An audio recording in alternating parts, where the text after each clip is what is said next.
think I'm second best, someone that you could forget. Got me drinking that healing, sinking in this feeling. Leave me the time, giving me the signs of life. Making you are clear, but you're gonna leave me in the deep.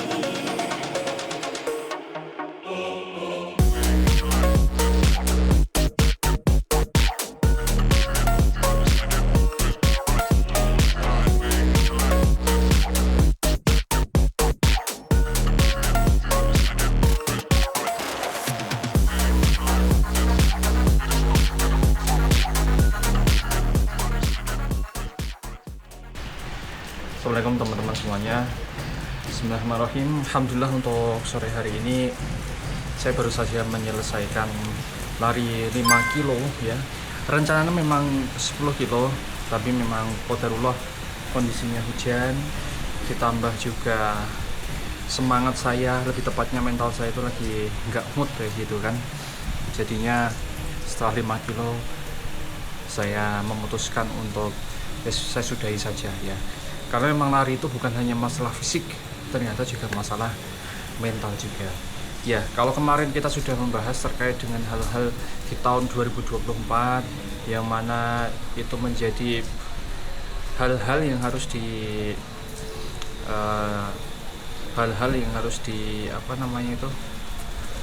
hindari. Nah, kalau untuk yang sekarang kita akan bahas di tahun 2024 itu apa saja yang menyebabkan saya itu bisa improve untuk kemampuan atau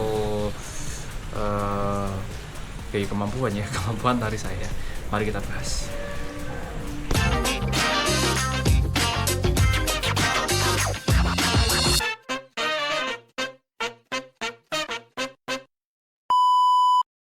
Ya, sembari saya ini istirahat ya, ini saya mau membahas berkaitan dengan hal-hal apa saja yang menyebabkan saya itu bisa improve kemampuan lari saya di tahun 2024.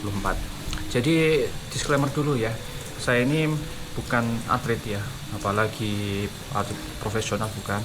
Saya cuma pelari rekreasional seperti teman-teman semuanya, yang mana saya itu lari hanya di komplek-komplek dan di pedesaan saja, di jalan-jalan desa.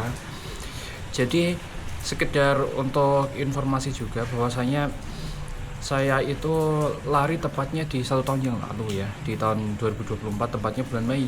Jadi belum ada setahun ya. Saat itu karena memang ada kejadian keseharian saya kan sebenarnya saya itu duduk ya, dari pagi, siang, pagi waktu duha, terus siang, sore, bahkan sampai malam itu aktivitas saya itu duduk ya. Suatu ketika qadarullah Allah berikan ujian saya ya, punggung saya itu sakit ya, sehingga beberapa hari saya tidak bisa berdiri. Dan setelah dianalisa lebih lanjut ternyata memang karena efek saya itu jarang bergerak ya, jarang untuk melakukan aktivitas ya olahraga seperti itu. Sehingga walaupun saya itu setiap pekan itu sudah ada olahraga, tapi kan itu olahraganya pekanan ya, olahraga futsal, mini soccer dan lain sebagainya itu, sehingga kalau misalkan harus menunggu tiap pekan di akhir pekan untuk melakukan olahraga sepertinya kurang ya. Saat itu saya sudah memutuskan untuk memulai berlari sendiri ya. Saat itu saya memakai sepatu futsal yang sudah saya sampaikan di video yang sebelumnya ya. Dan saat itu memang saya tidak punya target dan tidak tahu bagaimana cara berlari ya, asal lari saja, karena yang ada di mindset saya itu adalah lari itu harus kenceng. Jadi dari awal sampai akhir biasanya itu saya kenceng, dan saya nggak tahu jaraknya berapa, waktunya berapa, yang penting saat itu saya mau untuk bergerak lah. Ini mungkin yang kita bahas untuk kesempatan hari ini itu adalah berkaitan apa-apa saja yang menyebabkan saya itu bisa improve di dalam kemampuan lari saya ya. Yang pertama, kalau kemarin itu saya sampaikan kekurangan yang sekarang itu adalah hampir kebalikannya ya. Kalau kemarin kurangnya ilmu menyebabkan saya itu akhirnya asal-asalan dalam berlari. Nah, setelah saya menekuni lari beberapa pekan seperti itu, sepertinya saya menyadari satu hal ya, bahwasanya segala sesuatu itu punya dasar ilmunya. Bahkan hanya sekedar berjalan, sekedar untuk berlari, saya meyakini itu pasti ada ilmunya. Sehingga saya mencoba untuk mencari referensi di internet ya, dan ternyata memang ada channel YouTube ataupun artikel dan lain sebagainya yang membahas itu. Sehingga sedikit-sedikit saya belajar apa itu namanya pace, apa itu namanya heart rate kayak gitu, apa itu namanya temporan, bahkan macam-macam lari itu pun juga saya pelajari. Oh, ternyata lari itu tidak sekedar lari. Jadi seperti itu. Jadi yang di awalnya saya tidak punya target, akhirnya saya memutuskan untuk mempunyai target ya. Targetnya memang di awal itu adalah sangat ambisius ya. Yang di awalnya itu belum pernah 5 kilo gitu. Saat itu saya berpikir 5 kilo. Dan malah sudah punya rencana atau punya planning untuk 30 menit ya gitu, 5 kilo, berarti kan pace 6. Nah, saat saya sudah tahu bagaimana trik-triknya, ternyata untuk pemula kayak gitu jangan terpaku dengan pace, jangan terpaku dengan jarak, tapi terpakulah dengan waktu. Nah, dengan ilmu yang seperti itu, pertama-tama saya berlari dengan kemampuan atau dengan kondisi yang nyaman saya selama 25 menit ya. Ternyata dapat jarak itu sekitar 4 atau 3,5 kilo saat itu ya. Saya lupa ya, intinya setelah itu saya improve jadi 30 menit, setelah itu improve 35 menit, setelah itu 40 menit tanpa berhenti. Dan saat itu saya mendapatkan 5 km saya pertama tanpa berjalan ya. Itu salah satu hal yang menyebabkan kemampuan lari saya itu meningkat adalah berkaitan dengan akhirnya adanya pengetahuan, adanya hal-hal yang saya pelajari, dan ternyata itu menyebabkan kemampuan lari saya itu meningkat. Setelah belajar terkait dengan beberapa hal dasar-dasar terkait dengan berlari, yang menyebabkan kemampuan lari saya itu meningkat, yang kedua itu adalah berkaitan dengan program-program ataupun variasi program ya, variasi program. Mungkin di awal-awal saat saya mulai untuk berlari itu saya larinya itu stagnan di pace yang sama dan kecepatan yang sama, durasi yang sama gitu. Jadi tidak ada variasi seperti, tidak ada variasi seperti itu. Saat itu setelah saya tahu ilmunya, akhirnya saya mencoba untuk memvariasikan terkait dengan jadwal keseharian saya terkait dengan lari. Ada easy run, terus ada temporan, ada kadang fartlek juga, interval, long run, dan itu lumayan membantu berkaitan dengan kemampuan atau improve dari kemampuan lari saya. Seperti itu. Kalau bisa dijabarkan bahwasanya saya itu jadwal kesehariannya ya, kalau Senin itu saya sebenarnya strength training ya, strength training 40 menit. Saya tidak pakai apapun di gym ya, saya cuma di rumah. Jadi pakai berat badan saya. Jadi nanti mungkin saya beberapa akan praktekkan berkaitan dengan strength training saya sekitar 40 sampai 60 menit ya, setiap hari Senin dan hari Kamis strength training. Selasa itu biasanya saya easy run ya, minimal 4 kilo. Kalau misalkan itu saat itu saya jam mengajarnya itu di sore hari, mungkin ada jeda waktu sekitar lebih lama, bisa sampai 8 sampai 10 kilo. Ya, itu di hari Selasa. Kalau di hari Rabu biasanya saya itu interval, dan ini sebenarnya menu yang paling mungkin dari semua pelari itu dihindari ya, karena memberikan challenge atau memberikan tantangan ke tubuh untuk melewati batas limitnya, dan itu benar-benar capek sekali ya. Biasanya di hari Rabu saya. Hari Kamis itu saya jadwalnya juga strength training ya. Terus hari Jumat itu saya biasanya itu kalau tidak ada halangan temporan ya. Temporan itu lari 1 jam dengan pace yang biasanya pace threshold ya. Biasanya saya pakai pace threshold. hari Sabtu atau Ahad biasanya kalau nggak easy run ya long run ya, antara itu. Ini kebetulan saya ini hari Ahad harusnya ini long run ya, cuman qadarullah saya lagi tidak bersemangat untuk long run, ya sudah, saya cuma 5 kilo saja. Jadi itu untuk jadwal atau keseharian saya di dalam jadwal berlari. Jadi variasi-variasi itu yang menyebabkan pada akhirnya improve dalam kemampuan lari saya. Dan jangan lupa, kalau walaupun kita itu cuma lari 5 kilo kayak gitu, atau mungkin punya target cuma 5 kilo atau 2 kilo atau 3 kilo, dibiasakan mungkin di akhir pekan untuk long run ya. Long run itu 2-3 kali jarak yang biasa kita lakukan di setiap harinya. Karena apa? Karena long run itu salah satunya itu nanti melatih mental. Jadi itu sangat penting untuk kita lakukan long run. Mungkin kalau terkait dengan video long run ada di video sebelah sini ya, atau sini ya, nanti silahkan bisa dicek ya. Yang ketiga, mengapa saya pada akhirnya bisa improve adalah ini tidak bisa dipungkiri ya, dengan adanya outfit baru itu biasanya akan menambah semangat untuk kita berlatih ya. Misalkan smartwatch baru, terus sepatu baru, kaos kaki baru, celana baru, baju baru yang berkaitan dengan outfit itu ya.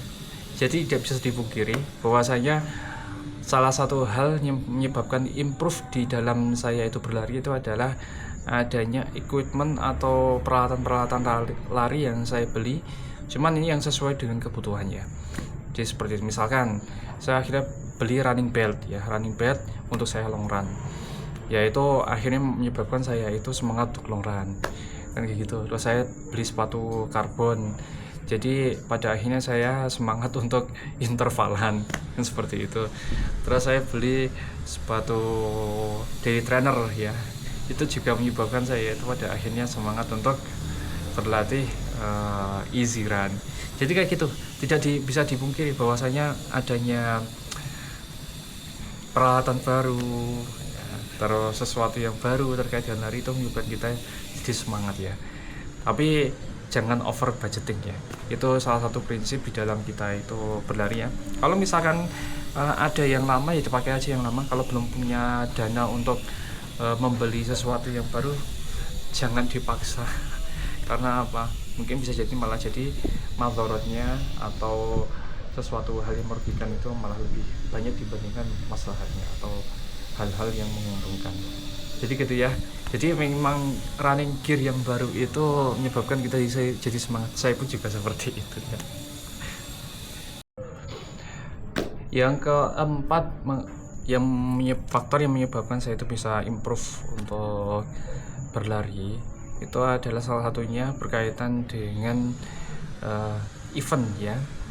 Jadi tidak bisa dipungkiri bahwasanya saat saya mulai untuk daftar event A, B, C gitu, saat diterima, nah saat itu semangat saya untuk berlatih juga naik gitu kan. Misalkan kemarin saya ikut event yang BCR ya, Bantul Culture Run ya.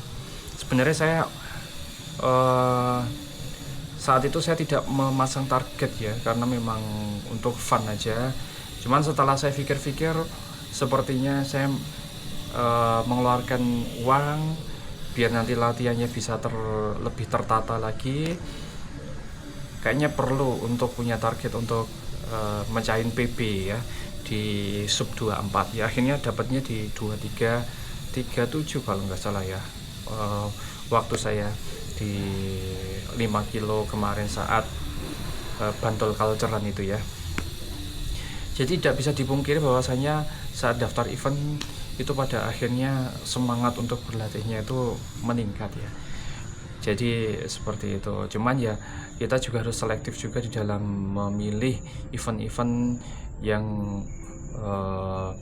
nantinya juga dijadikan untuk kita itu tempat untuk mencapai PB atau untuk kita itu jadi tempat latihan atau fun aja, seperti itulah ya. Pada prinsipnya monggo saja kalau misalkan mau daftar di sembarang event ya, Tapi ya harus selektif juga, jangan semua event diikuti karena juga bayar juga. Ya kalau uangnya tidak terbatas sih nggak masalah, dan waktunya juga tidak terbatas. Tapi kalau waktunya terbatas, terus uangnya juga terbatas, alangkah lebih bijaknya ya lebih selektif lagi. Tidak semua event itu diikuti ya. Untuk tahun kemarin saya jujur cuma ikut berapa event ya? 3 event ya. Yang 10K, yang 5K 2 ya. Yang half marathon sama yang marathon full marathon belum ya. Kalau untuk yang 10K saya dapat PB di 2337, yang yang 5K ya, yang 5K di 2337. Kalau untuk yang 10K itu yang 10K itu di 4950 untuk PB saya. Nah, rencana di tahun ini saya pengen ikut yang half marathon mungkin di Jogja Marathon, sama full marathon mungkin di Borobudur Mator di bulan Desember. Tapi ya walau alam nanti bagaimana ya. Sembari juga mungkin ya ikut yang race 10K ya 5K ya. Kalau 10K kayaknya saya lewati dulu ya, karena 10K itu berat. Lebih baik 5K itu mungkin lebih ringan ya, kalau capek-capek sekalian gitu cuma 5 kilo. Tapi kalau 10K itu lebih menantang menurut saya, bagi saya. Ya itulah, setidaknya ada 4 faktor tadi ya yang menyebabkan kemampuan lari saya itu meningkat ya. Walaupun sebenarnya untuk tahun ini pun saya juga masih meningkatkan kemampuan, karena saya juga pengen di 5 kilonya di sub 21, terus untuk yang 10 kilonya itu di sub 46 lah ya nantinya, sub 46 ya. Semoga nanti dimudahkan. Dan ini juga sedang berlatih juga terkait dengan cadence-nya biar bisa konsisten di 180 sampai 200 langkah per menit, termasuk juga ini membenarkan running form-nya biar bisa lebih ekonomis dalam berlari, biar energinya itu tidak terbuang sia-sia ya, bisa lebih efektif dalam pembuangan energinya. Tapi yang pasti tetap semangat di dalam kita itu latihan. Saya pun juga bukan orang yang ahli di bidang ini, tetap latihan dan saya tetap sharing ke teman-teman semuanya apa yang saya ketahui, dan semoga sharing saya ini bisa bermanfaat untuk teman-teman semuanya. Jikalau ada diskusi yang mungkin perlu kita diskusikan, bisa disampaikan di kolom komentar ya. Dan untuk mengakhiri kesempatan sore hari ini, saya akhiri. Billahi taufik wal hidayah. Assalamualaikum warahmatullahi wabarakatuh. Semangat.